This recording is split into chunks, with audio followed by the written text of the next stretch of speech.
മലപ്പുറം കരുവാരക്കുണ്ടിൽ കാട്ടാന ആക്രമണത്തിൽ യുവാവിന് ദാരുണാന്ത്യം. തരിശ് സ്വദേശി ചിറ്റണ്ടോടൻ ജംഷീറാണ് മരിച്ചത്. പരിക്കേറ്റ ജംഷീറിനെ പെരിന്തൽമണ്ണയിലെ സ്വകാര്യ ആശുപത്രിയിൽ എത്തിച്ചെങ്കിലും ജീവൻ രക്ഷിക്കാനായില്ല. പുലർച്ചെ മണിയാലമ്പാടം ഭാഗത്ത് വെച്ചാണ് ജംഷീറിന് നേരെ കാട്ടാനയുടെ ആക്രമണം ഉണ്ടായത്. കാലിനും നെഞ്ചിനുമാണ് പരിക്കേറ്റത്.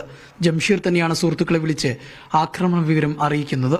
ഇയാളുടെ സുഹൃത്തുക്കൾ ഇയാളാണ് ഫോൺ വിളിച്ച് പറയുന്നത് ഇങ്ങനെ സംഭവിച്ചിട്ടുണ്ട്, എന്നെ ഒന്ന് കൊണ്ടുപോകണം, ഹോസ്പിറ്റലിൽ എത്തിക്കണം എന്ന് പറയുന്നത്. അതിന്റെ അടിസ്ഥാനത്തിൽ മറ്റൊരു ചെന്നുങ്ങാണ്ട് അവരെ നേരെ ഹോസ്പിറ്റലിൽ എത്തിക്കാണ് ഉണ്ടായത്. പരിക്ക് ഗുരുതരമാണ്. കാരണം വെച്ചാൽ അയാളുടെ ചെസ്റ്റിന് ഈ ഭാഗത്താണ് ആക്രമണം വന്നിട്ടുള്ളത്. അതാണ് മെയിനായിട്ട് മരണത്തിന്റെ കാരണം എന്നാണ് പറയുന്നത്.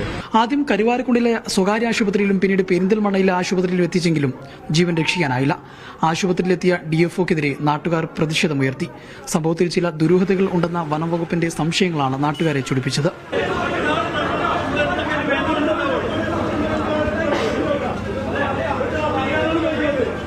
ടാപ്പിക്കിനിടക്കല്ല കാട്ടാനാക്രമണം ഉണ്ടായതെന്നും ചില ദുരൂഹതകൾ ഉണ്ടെന്നും നിലമ്പൂർ സൗത്ത് ഡിഎഫ്ഒ ധനിക് ലാൽ പറഞ്ഞു. മരണപ്പെട്ട ആൾ തന്നെയാണ് അവർ ഫോൺ വിളിച്ചതെന്നും ആ ഫോൺ വിളിച്ച അടിസ്ഥാനത്തിലാണ് അവിടെ ചെന്നതെന്നും പറയുന്നുണ്ട്. പക്ഷേ ഇദ്ദേഹത്തിന്റെ കൂട്ടത്തിൽ വേറെ 2 പേര് കൂടി ഉണ്ടായിരുന്നതായി പറയുന്നുണ്ട്. അവരെ പറ്റി ഞങ്ങൾ ചോദിച്ചാൽ അവരെ പറ്റി വലിയ ധാരണകളില്ല. അവരും കൂടി നമുക്ക് കറക്റ്റായിട്ട് കണ്ടാൽ ചോദിച്ചാൽ മാത്രമാണ് ഏത് സ്പോട്ടിലാണ് കറക്റ്റായിട്ട് ഇത് ചെയ്തുള്ളൂ. സംഭവത്തിൽ വനം വകുപ്പ് അന്വേഷണം ആരംഭിച്ചു.